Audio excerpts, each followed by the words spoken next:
amigos de su médico El Universal, es un gusto estar nuevamente con ustedes en un episodio más de Hablemos del dolor crónico, un espacio justamente en el que abordamos este problema de salud desde diversas aristas y hoy nos encontramos con una especialista muy reconocida y muy importante, es la doctora María López Collada Estrada. Ella es adscrita al Centro Estatal de Cancerología de Chihuahua.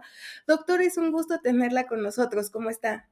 Hola, muy bien, muchas gracias. No sé qué tan importante y reconocida realmente soy, pero gracias por la introducción. Para mí también es realmente un gusto y un honor. Gracias por invitarme y por el espacio. Mil gracias, doctora. Pues me gustaría empezar preguntándole a usted, ¿cuál es el balance que hace, digamos, de la atención a pacientes con dolor crónico en Chihuahua, por ejemplo, que es el estado en donde usted está, y a nivel nacional, doctora? Creo que en los últimos años hemos ido inclinando la balanza definitivamente hacia algo positivo. Eh, Roma no se hizo obviamente en un año, faltan muchas cosas, pero te puedo decir que por lo menos desde mi trinchera, que es los pacientes con cáncer que viven en el estado de Chihuahua, eh, que llegan con dolor al Centro Estatal de Cancerología, no nos tardamos prácticamente ni 2 días en atenderles. Y tenemos básicamente los medicamentos que más necesitamos para tratarles el dolor. Entonces creo que definitivamente la balanza, pues sí soy optimista, es la verdad, lo veo bien. Que bueno, eso es importante y creo que habla bien esto que nos comenta, pues habla bien de la atención, ¿no? De que se brinda a los pacientes allá en Chihuahua, doctora. Sí, definitivamente es un reto porque son muchísimos pacientes, pero poco a poco vamos siendo más especialistas. Por ejemplo, antes en el Centro Estatal de Cáncer, que hay como 10 oncólogos, como 7 radiooncólogos, muchísimos cirujanos, solo estaba yo de especialista en dolor. Entonces, imagínate, realmente, pues no podía, tal vez, podía atender a todos, pero no podía a veces darles el tiempo que necesitaba porque una consulta de 20 minutos a veces es muy poquito, pero poco a poco ya tenemos más personal, lo cual nos permite atender más pacientes y atenderlos mejor. Doctora, ¿y qué tipo de pacientes son los que más llegan con ustedes ahí con problemas de dolor crónico? Ahí en el Centro Estatal de Cáncer, Sí. cáncer de mama creo que es el principal. Cáncer de mama, luego algunos cánceres que cuando avanzan llegan al hueso. Por ejemplo, el cáncer de próstata también es algo que vemos mucho. Básicamente esos dos, ya de ahí para abajo, pues podría decirte que linfomas, algunos que empiezan en el hueso, sarcomas, etcétera. Okey. Y doctora, ¿y cómo estamos también en el tema de, el tratamiento, el acceso a medicamentos, el acceso a, pues, diversas terapias para manejar el dolor crónico? En Chihuahua, cuando te atiendes en el Centro Estatal de Cáncer, les damos una receta. Tenemos los opioides básicos, tú sabes perfectamente porque has estado investigando mucho de todo esto del dolor crónico y estás muy consciente de que es bien difícil a veces tratar un dolor por cáncer. Imagínate a alguien que tiene cáncer de próstata, que le avanzó al hueso, nada más como con paracetamol o con gabapentina. Son dolores que requieren opioides. Y los opioides son los que son los primos de la morfina. Y te puedo decir que tenemos, digamos, los básicos que se necesitan para tratar ese dolor. Entonces lo que se hace es ver al paciente, darle una receta, van ahí a la vuelta que es la farmacia, le surten tratamiento para un mes y la mayor parte de las veces eso en el Centro Estatal de Cáncer funciona bien. Tenemos algunas brechas a veces en donde por una semana o por dos, en lo que llega del almacén, no lo tenemos, podemos sustituirlo por otro, pero no son las más de las veces, la verdad. Son algunas brechitas en el año que algo pasa, ¿no? Con el abasto. Pero es cosa de que lo pidan, lo traigan y al ratito está. Okey, no, pues suena bastante bien, que bueno, es importante justamente esto para que puedan también llevar el apego al tratamiento, ¿no, doctora? Sí, el apego al tratamiento depende de, es todo un tema, el apego al tratamiento. Depende de muchísimos factores. Uno de ellos definitivamente es que haya, ¿verdad? El medicamento. De nada sirve dar una receta que se va a quedar en el buró. No depende nada más de eso, depende de, mm, de qué también le explicaste, supongo, al paciente, qué tan convencido está que necesita el medicamento, qué tanto, pues a veces prejuicio puede tener hacia lo que uno le prescribió, qué tantas dudas le quedaron, si siente alguien que toma muchos medicamentos. Lamentablemente cuando alguien toma algo de que para la diabetes, para el hipotiroidismo, para la presión y aparte le das una pastilla que tiene que tomar cada 4 horas para dolor, va a ser tu pastilla, te aseguro, la que al final va a decir mejor no la tomo para no tomar tanto medicamento y eso pasa, pero todo es un proceso, todo es un proceso. Se trata de asegurarnos que no le quedaron dudas a alguien y justo por eso se necesitan consultas, por lo menos la primera vez, pues no tan rápidas, sino darnos el tiempo de hablar las cosas. Doctora, ¿y cómo mejora la calidad del paciente, pues, ya cuando está recibiendo tratamiento, cuando sigue al pie de la letra, como nos comentaba, ¿no? Las instrucciones y es más consciente de por qué debe de llevar este tratamiento? ¿Cómo mejora la calidad de vida? Sí, Mejora muchísimo porque son dolores de los dolores más fuertes que uno puede llegar a ver en alguien que tiene cáncer. Entonces, estos dolores a veces pueden hacer que alguien llegue en silla de ruedas y no porque no pueda mover las piernas, no por ninguna otra cosa, sino porque le duele muchísimo caminar.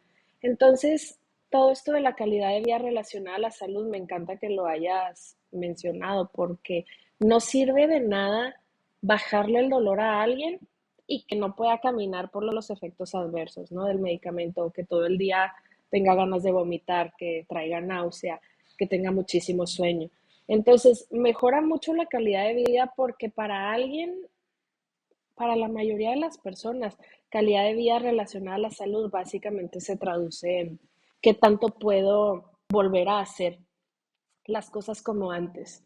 Entonces, si uno encuentra, es un arte muchas veces esto de controlar el dolor a alguien, pero si uno encuentra ese punto en el que el dolor está bien controlado, pero no es tanta la dosis como para generar efectos adversos, vamos a tener a alguien que en vez de en silla de ruedas la próxima vez va a venir caminando y va a venir caminando muy contento porque pudo hacer cosas en el tractor, ¿no? Aquí en Chihuahua, cosas que antes por el dolor no podía hacer. O pudo recoger las manzanas, pudo piscar, pudo estar con su familia en una comida familiar sentado y no allá en el cuarto con dolor. Pero es un arte porque no es tan fácil como soltar una dosis demasiado grande para que se baje el dolor y aparezcan otras cosas que muchas veces las personas dicen, prefiero traer dolor a no poderme despertar porque traigo mucho sueño. Entonces, he ahí como mucho el, la manera en la cual debemos de estar muy apegados y regresar pronto cuando nosotros lo pedimos. Y en comunicación, muchas veces lo que hacemos es a pacientes determinados o a quien lo pida darle su número de WhatsApp. Porque, híjole, que te digan, tómate esto y regresa en un mes y no tienes manera de preguntar nada, puede hacer ahora sí que no te apegues al tratamiento. Entonces, les damos un número de WhatsApp, les pedimos que cuando nos manden el WhatsApp, por favor nos manden foto de la receta y sus datos básicos para ubicarnos de quién estamos hablando, por si no estoy en el hospital y no puedo ver el expediente y les resolvemos dudas. Y creo que eso también ha funcionado mucho para que las personas sigan apegándose al tratamiento. eso está bien interesante, doctora. Creo que, pues, hace también un más cercana la relación entre el paciente con ustedes. ¿Y qué es lo que más le preguntan, doctora, así por este medio de WhatsApp? Puede ser que no se les bajó el dolor y que qué hacen. Y eso les digo, si en 3 días ve que no está mejor del dolor, no tome decisiones usted solo, por favor, porque luego son decisiones que no salen bien. Entonces le digo, pregúnteme y yo le digo qué le hago. Entonces me pueden escribir, doctora, ya me tomé 3 pastillas al día y sigo con dolor. Les digo, ok, entonces vamos a subir a tanto, vamos a hacer tal. O también pueden ser efectos adversos. Empecé esto, se me bajó el dolor, pero tengo mucha náusea. Bueno, pues bajamos o tomamos algo para la náusea. Creo que son las dos que más preguntan. Perfecto. Doctora, y también me gustaría preguntarle, no sé, ¿usted recuerda algún caso de algún paciente que por alguna razón haya quedado como más grabado con usted en su memoria, a lo mejor que haya sido más peculiar por cierta razón o algo así, y cómo mejoró? Sí, tengo varios que se han quedado un poco más conmigo y por alguna razón haces un poco más. Mira, muchas veces yo que soy una persona de 30 y tantos años con una hija, cuando tengo pacientes más o menos de mi edad y que veo que tienen hijos de la edad de mi hija, te puedo decir que lo siento un poquito más porque pues te espejeas, o sea, es muy normal que pase eso. Entonces, mujeres de este rango de edad muchas veces lo que pueden tener es cáncer cervicouterino. El cáncer cervicouterino, que es ese cáncer que muchos podrían opinar que no debería ni siquiera de existir, porque existen muchas maneras de prevenirlo, pero llega a suceder y llega a suceder y puede aparecer en nuestro centro en momentos en los que es un poco avanzado y un poco tarde para hacer este tipo de cosas. Entonces, recuerdo a una paciente que ya fue hace, ¿qué será? Unos 7 años más o menos. Esta paciente tenía cáncer cervicouterino, tenía unos hijos más o menos de unos 3 y 4 años y tenía un dolor que fue muy difícil de controlar. Y me acuerdo cómo sentía y cómo pensaba yo que ese dolor que ella tenía en parte era por el cáncer cervicouterino que estaba avanzando, pero creo que en parte también era como una válvula de escape para externar un dolor que tenía también ella, pues por lo que sabía que probablemente venía, que era pues dejar a sus hijos. Entonces, este dolor estuvo con todos los opioides que tú gustes y mandes, lo fuimos subiendo, nada funcionaba, terminamos poniéndole en la espalda algo que es un catéter peridural.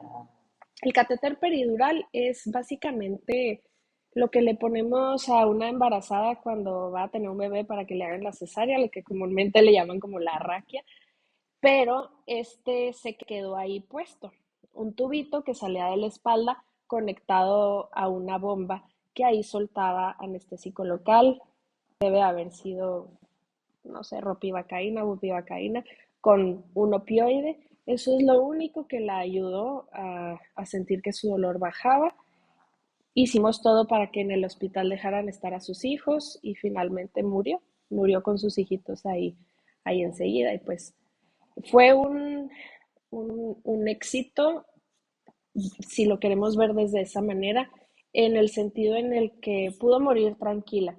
Si bien no pudimos hacer algo para que no muriera, porque eso resultó para la medicina moderna realmente imposible, por lo menos pudimos hacer que muriera de una manera tranquila y que arreglara lo que podía arreglar, lo que tenía que arreglar.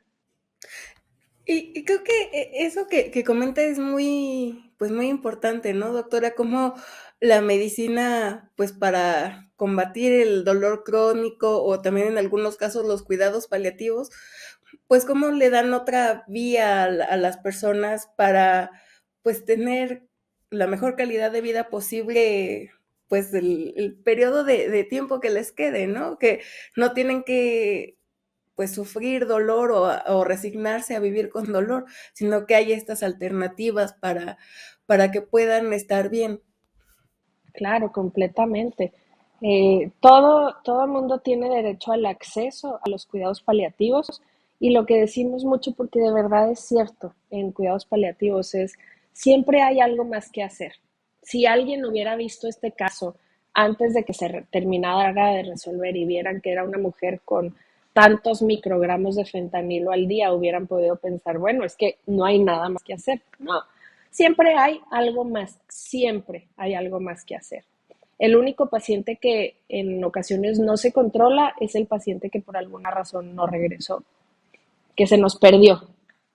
Siempre le digo eso a mis pacientes, no se me pierdan, regresen, avísenme, porque siempre va a haber una alternativa. Nunca les vamos a decir, ya, tiene que quedarse con ese dolor, nunca, nunca va a pasar eso. Y qué bueno que dice eso, doctora, para quienes nos están viendo y nos están escuchando, si alguien se siente identificado, que pues no se cierre a que hay una oportunidad para ellos, ¿no? Y que busque atención. Definitivamente eso es muy importante a quienes nos están escuchando. Si acaso alguien de aquí tiene dolor, que seguro alguien con dolor nos está escuchando porque la estadística dice que 1 de cada 3 personas, ¿no?, vive con dolor crónico. Entonces, sea relacionado a cuidados paliativos o no, simplemente un dolor de espalda. El mejor consejo que les puedo dar es buscar a un médico o a una médica, vaya, que vean que tiene las credenciales necesarias. Después vayan, ven si hacen, como se dice, si se hace clic con ella, si hay un buen rapport. Y si esas dos cosas se cumplen, ya quédense con ella o con él, ya quédense, no. Si la primera consulta no alcanzaron un buen control del dolor, lo que deben hacer es regresar con ella o con él, regresar, regresar. Porque creo que muchas veces lo que pasa es que no se encontró un buen control del dolor en la primera consulta, entonces busco a alguien más, entonces busco a alguien más, entonces nunca hay una buena evolución, porque nunca se camina a ningún lado. Claro, uno a veces como paciente pues se desespera rápido, ¿no? Dices, ay, Exacto, no, no me sirvió lo que me mandó, no exacto, ha de ser bueno, no ha de ser buena, voy a buscar a exacto. alguien más. Y sí, claro, pues Ujú. no madura el proceso, ¿no? También. Exacto, lo dijiste muy bien, no madura el proceso. Mira, me lo voy a quedar. Esa frase me la voy a quedar. Doctora, y también ahorita, por ejemplo, en la historia que nos comentaba, pues la paciente tenía hijos. También nos hablaba anteriormente de, pues, cómo las personas mejoran su calidad de vida y pueden estar más cerca también de sus familias. ¿Qué papel tiene, pues, el entorno, la familia, los cuidadores en todo este proceso para alguien que vive con dolor crónico? Ay, es un papel muy importante. Siempre se identifica a una persona en la familia porque no es que nosotros lo designemos, solito sucede en el proceso, ¿no? Siempre hay un cuidador primario, siempre hay, o es el esposo, o es la hermana, o es la mamá, quien, esa persona que cuando uno pregunta qué medicamentos toma, ella saca la lista, ¿no? Y ella es la que se los da. Ella es la que sabe las consultas, cuándo le toca con el oncólogo, cuándo le toca con tal persona. Entonces, el cuidador primario es una persona clave, es una persona muy importante, porque sin esa persona no se puede llevar a cabo nada. El enfermo sí necesita, o la enferma, pues, que alguien lleve la batuta, por lo menos en cierto momento de la enfermedad, hablando de alguien en cuidados paliativos. El cuidador primario es alguien a quien también se le debe de poner atención, casi igual que al paciente, porque si el cuidador primario empieza, como es muy natural que suceda, a estar en burnout, pues va a estar él en burnout y aparte el paciente no va a estar bien cuidado. Entonces, es muy importante identificarlo y en un mundo ideal, que por lo menos en el Centro Estatal de Cáncer sí lo llevamos a cabo, debería de haber alguien que diera un poco de contención, alguien de psicología, de tanatología, al cuidador o a la cuidadora primaria. O sea, que lo hacen ustedes ahí en el centro, doctora. Sí, sí, tenemos un equipo multidisciplinario en donde estamos las paliativistas, está psico-oncología, está tanatología, está nutrición. Entonces, sí es un equipo multidisciplinario porque no podemos hacer todo y es más, ni sabemos de todo. Hay cosas, muchas cosas que los psicólogos saben que yo no tendría las herramientas para hacerlo de una manera correcta. Y ahí en esos casos, ¿qué resultados han visto? ¿Qué mejoras hay en el cuidador primario, en el paciente? Pues también con este apoyo, pues, psicoemocional. Que se ve mucho menos burnout cuando por lo menos se le da cierta contención. No necesitan estarlos cuidando todo el tiempo a los cuidadores primarios, pero es como este dicho que dice, una jarra vacía pues no puede servir, no hay nada Claro. que servir. Entonces, pensamos en el cuidador primario un poco como una jarra vacía cuando nadie le da contención. Y contención es simplemente escucharlo, que hable, que diga qué es lo que está pasando. Ya si hay algo como que resolver más logístico, pues trabajo social se puede encargar. Por ejemplo, transporte o por ejemplo, no tengo dónde dormir hoy, todo eso se puede resolver. Pero la contención es simple, simplemente es como decía Freud, la cura del habla. Necesitan a alguien que los escuche. Claro, y en momentos así, a veces cuando, pues, uno está ahí cuidando a algún familiar, pasando por algún momento complicado, simplemente el que alguien te escuche, creo que te ayuda muchísimo como a liberarte, a soltar un poco de toda la presión que tienes o que te está abrumando.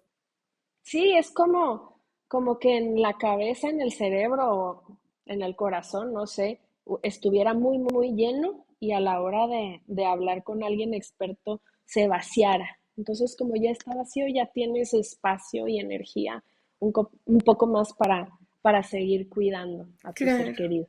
Exactamente Ujú. así.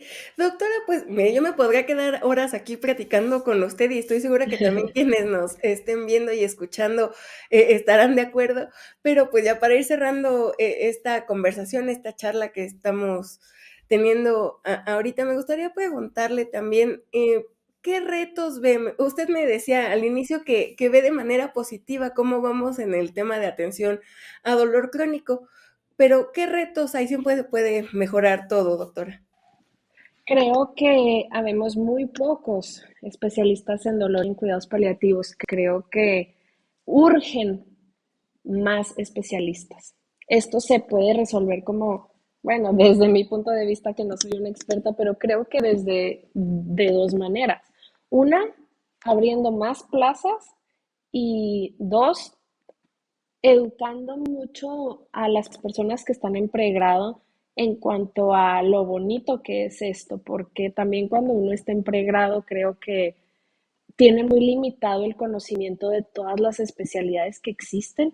Uno piensa que solamente existe pediatría, cirugía, medicina interna, anestesia y párale de contar. Entonces, hay muchas veces se abren plazas y nadie las quiere agarrar. Entonces, creo que es mucho balancear esas dos cosas, pero en Chihuahua no sé cuál sea como la relación de cuántos especialistas en dolor por habitante. Podría en algún momento hacer ese cálculo, pero en Chihuahua, en la ciudad, somos aproximadamente, no somos más de 20. En Ciudad Juárez son como 5. Y Son eso muy es todo pocos. lo que hay. Somos muy, muy pocos. Entonces, urgen más especialistas. Somos muy, muy pocos y muchos cirujanos y muchos pediatras que sobran. Entonces, necesita haber un balance mejor en eso. Claro, y más considerando lo que nos decía, ¿no? Que en algún momento, pues, una tercera parte de la población va a sufrir dolor crónico. Claro, es realmente avasalladora la estadística. Sí. Ujú. Doctora, y también a quienes nos estén escuchando y que a lo mejor, pues, tengan algún dolor que no hayan atendido, o que tengan algún familiar que crean, yo creo que ya pasó mucho tiempo con dolor, yo creo que ya es dolor crónico, ¿qué les recomendaría? Acérquense a un especialista en dolor. Muchas veces lo que hacemos es, me duele la espalda, voy con alguien de ortopedia, de traumatología, me duele la cabeza, voy con el neurólogo, la neuróloga. Acérquense a un especialista en dolor. Pueden poner en Google algología cerca de mí, supongo, algo así. Y si alguien tiene un dolor de más de 3 meses, es departamento del especialista en dolor. Muchísimas gracias, doctora María López Collada Estrada, adscrita al Centro Estatal de Cancerología de Chihuahua. Doctora, un gusto tenerla aquí con nosotros. Muchísimas gracias. Gracias a ustedes. Nos vemos. Bye. Muchas gracias y muchas gracias también a todos los que escucharon y vieron este episodio de Hablemos del Dolor Crónico. No se olviden de seguirnos en las redes sociales de Su Médico y el Universal y nos vemos en el siguiente.